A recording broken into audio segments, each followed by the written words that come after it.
Hey everyone, and welcome back to another video. In this video, I'm going to show you how to fix sound not working on your Hisense TV. Now, this video is going to be particularly useful for individuals. Let's say that you have a Hisense TV, and for some reason the sound's not working.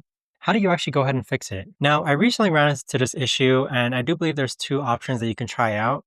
The first option is that you could actually go ahead and unplug your Hisense TV from the wall outlet.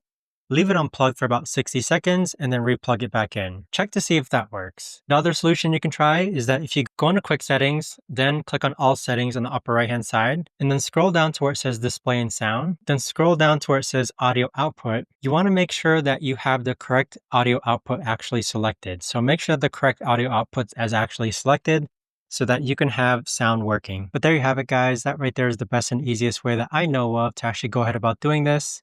If you guys know of a better, easier way to actually do this, let me know in the comments down below. I would love to know. Thanks so much for watching, everyone, and I'll see you guys all in the next video.